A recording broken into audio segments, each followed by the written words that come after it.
Thank you so much for stopping by.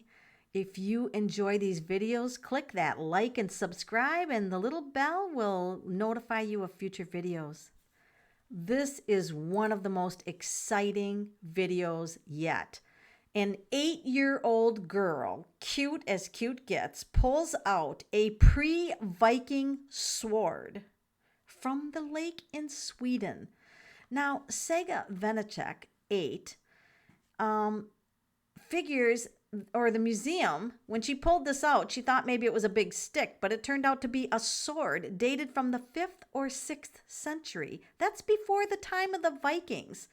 So it was like the height of summer, and she was paddling around in the lake. Now, it was unusually shallow due to a long heat wave, so there had been, lower water levels. And she thought, she was going to use it to skim over the water. And then when she fished it out, when she felt it, it was 33 inches long, black brown with age and rust. Now, her father, Andy, said she lifted it high above her head and shouted, Daddy, I found a sword. Can you even imagine? So the Swedish American took the sword to a local Jönköping County museum, and it was confirmed to be dated 5th or 6th century. Now, this, folks, is before the Viking Age. I mean, this is exciting in that fact alone. It was exceptionally well preserved and included a cover made from leather and wood. The museum said in a statement, which was, a few weeks ago. Now, even though they found it July 15th, the museum asked to keep it secret so that the lake wouldn't be swarmed with treasure hunters. So they needed to use divers and metal detectors to see if there was any other treasures in this lake. So after the sword was found, we have made 2 surveys and found a fibula from the period of 300 to 400 AD, said Anders Kraft, who was an archaeologist with the county admin board in Jönköping, in an email. It's still unclear if the sword is from that same period. We have to do more scientific analyzing to figure that out. So her family was relieved that they no longer had to hide the news. They found it very hard to keep a secret. I can imagine. So the visitors who want to see this will have to wait about a year because they have to do testing on it and that. So it's not going to be out in the public for a year. Now, one of the things I like about the tarot cards is you can use them to kind of tell a story. Now, if this was that old, who knows how many people have owned it? I mean, thousands of years. Who knows how many people, had this? And here's the lake where they're searching for more treasures in there. And so this is a really good opportunity to let the tarot cards just kind of tell the story. And if this had like hundreds of people owning it, the tarot cards won't go into every single detail like that, but we'll glean out the most important. Let's glean out the most important journey of this sword. So without further ado, I'm using the Arcanum Tarot cards, and we're going to spread them out, and we're going to ask, what's the story behind the 1,500-year-old pre-Viking sword? What do we have to know about that sword and its life? So fascinating. So the first card we're going to pull is a king. Oh, our story starts with a king who lived by a large body of water. Look at this. And so this was definitely in some kind of royal hands. Now, the fish symbolize wealth. So this was a wealthy king. Isn't that fascinating? Let's put the king up there, and then we'll continue the story. All right, what else?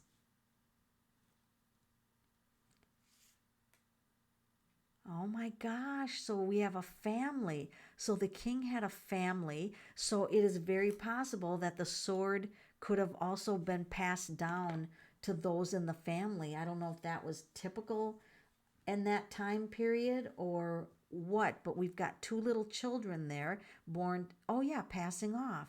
Ooh, but there could have been a battle in the family of who got it. So it's very possible that in the family had two brothers or something who fought over possession of the sword. Now that would be interesting. It's my sword. It's my sword. Like that doesn't happen today with estates, right? No battling there. Let's see what else happened with the sword. Things that are significant. Oh my gosh. And here's the body of water. So we have two swords, which is possible. I mean, there was probably more than one sword in this family. But it looks like a woman was harmed in the water by a sword. I wonder if that's how the sword ended up in the water. Because it almost looks like, see the water back here? It almost looks like maybe she was taken captive or she was harmed and grasped at the sword. I wonder if toward the end of the sword's life, she grabbed onto the sword, or when it pierced her, her body sunk in the water with the sword in it. Wouldn't that be weird? Let me see what else we have going on here.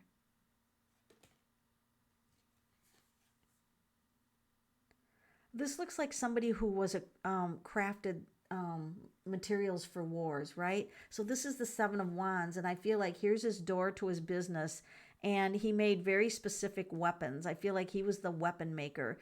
And then, of course, we have, the same symbol here as the wands. We get the Seven of Wands. So it feels like it was made by somebody who was very experienced at weaponry, at making weapons.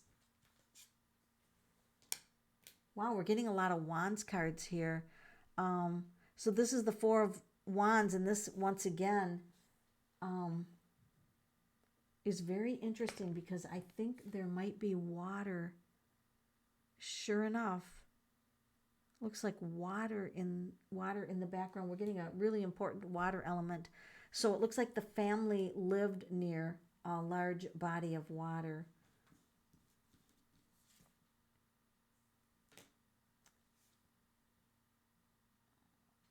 So this just shows a lot of burdens. This shows that there was a lot of burdens, and I feel like there was an ancient village here, and that this person was delivering. He made all the swords, and then it looks like he's taking them to this castle or wherever this king is. Like he's taking them to the king, and I feel like they were passed out among people. They were passed out. These swords were. So I'm sure that that no one owns just one sword. I'm sure there was a whole. There was a lot of swords. It just makes me wonder how many are in that lake. Is there just one? I mean, it would be weird. One sword ended up in a lake. Wow, there was definitely a woman, the Empress, who, we had the woman in the water, but there was definitely a woman who at some point probably had ownership of that sword at some point. The Empress comes in with a strong feminine energy. And then we have the devil. Isn't that interesting? Oh, this would be weird if the culture here did sacrifices. I feel like, sacrifices, and the sword was used in human sacrifices. That would be weird. And we got the same pattern back here, the checkerboard, as we got here. I wonder what that means. I'm going to ponder on it because I don't know why that's significant. And so we have a couple that's obviously in love, and they're hovering over the water. I wonder if they drowned, because it's very weird. You don't see the rest of their body, and they're over this water. So it's almost like they're in spirit. Like this couple is coming forward, and they're in spirit. I wonder if they're coming forward because they know something about the sword. Okay, so here's the sword. It caused a lot of loss. Look at her crying. Oh, piercing the heart right after the love. She lost her love. This sword has had a lot of, I have a feeling that it finally, like when it finally went in the water, I feel like it was this woman, wherever that woman ended up, that was in the water. I think that's how it got in the water. But I think that's giving us more of a history that there was definitely a love affair, and she lost him due to the sword. It pierced through their love. So I think he got killed by the sword. I think look at how she's suffering. Now, this is interesting in this deck. The Three of Swords is normally just a heart with three swords going through it, but this is obviously telling the story of this sword piercing her love. Her love of her life was killed by that sword.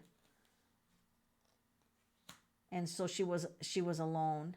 And look at, she's looking into the water. She's looking into the water.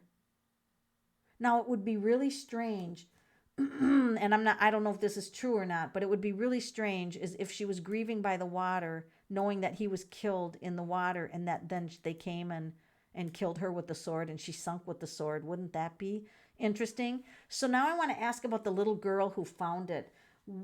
Is there a significance in this little girl that found it? Did she have some kind of a past connection with this sword? Like, wouldn't that be weird if she was, the woman who went down in the water with the sword, and then she reincarnates and finds the sword that she went down with? I mean, this is stuff for movies. Her name is either Saga or Saga. Does she have some connection to that sword? Is there some connection to Saga or Saga who found the sword? Is there a connection? Five of Pentacles. So here she is holding an object, and this is a great deal of suffering. And I have to tell you something. Fives is a karmic number. 5 is a karmic number, and this is like a church window. So with this, it looks like she's touching the sacred object. It feels like this object is sacred. And I'm going to pull another card to see if she had a history with it. And there we have it. Look at, I'll show you closer.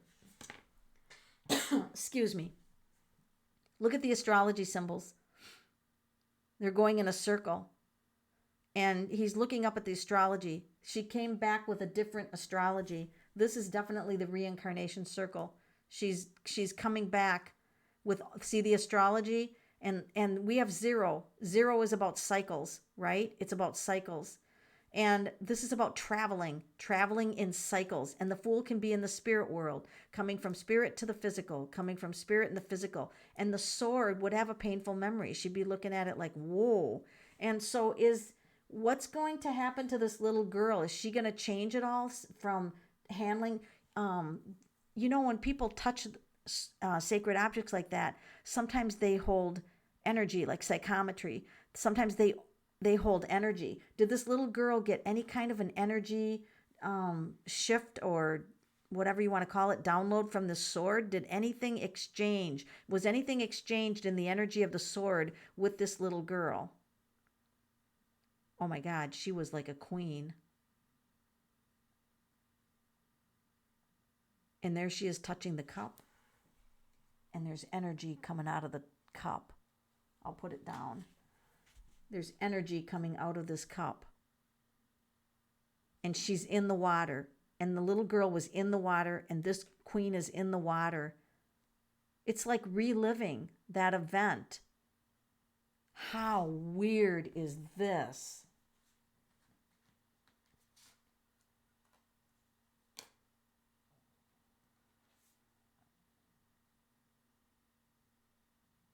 Wow, that sword is worth a lot of money. I don't know that she'll ever be compensated for it, but here's some money being paid out. And lots of people want that sword. There's a lot of people that would want to pay money and have that sword.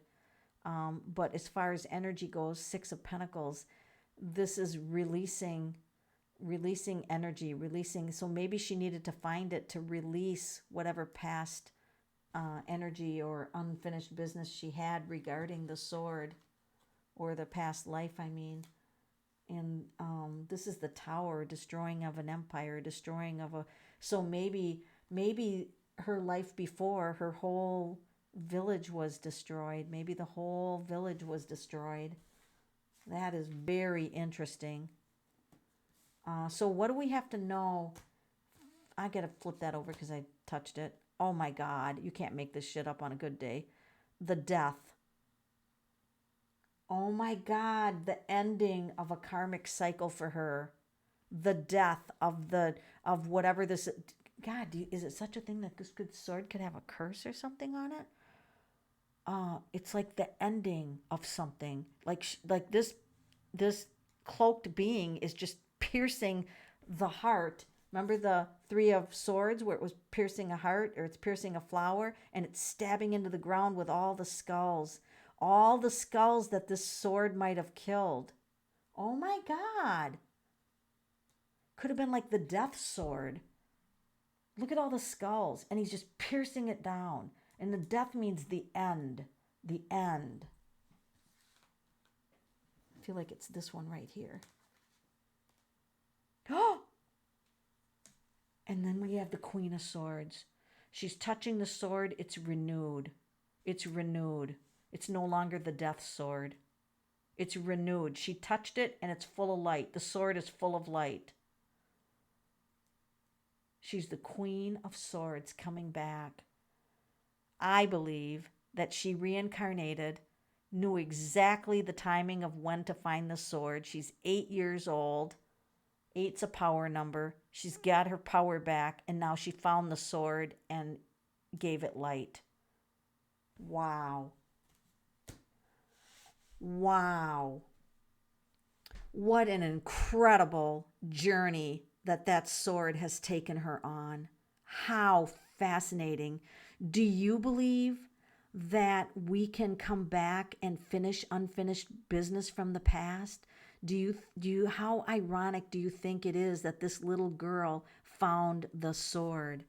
I mean, think about that. Look at that sword. Look at how happy she is with the sword. Wow.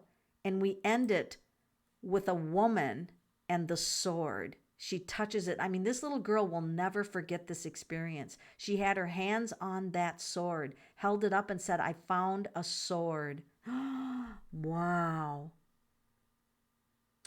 This is interesting. Leave your thoughts in the comments. What do you think about this? Did you see things in the cards? What's going to be the future for this sword? What will be the future for this sword? I mean, we know it's going to be in a museum, but what's the future of the sword going to be?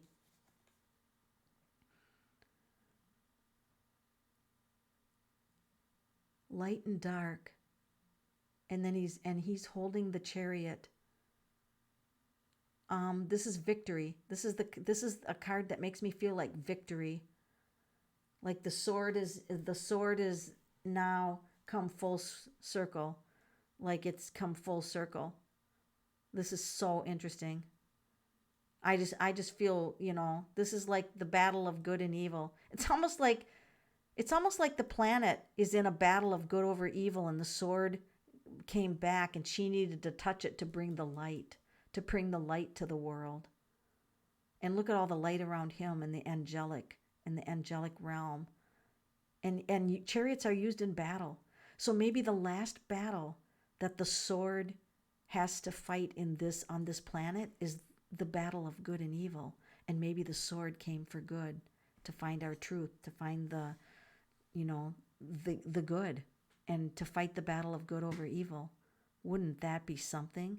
Wow. Let me know your thoughts. Thanks for joining my channel, and we'll stay tuned for the next video.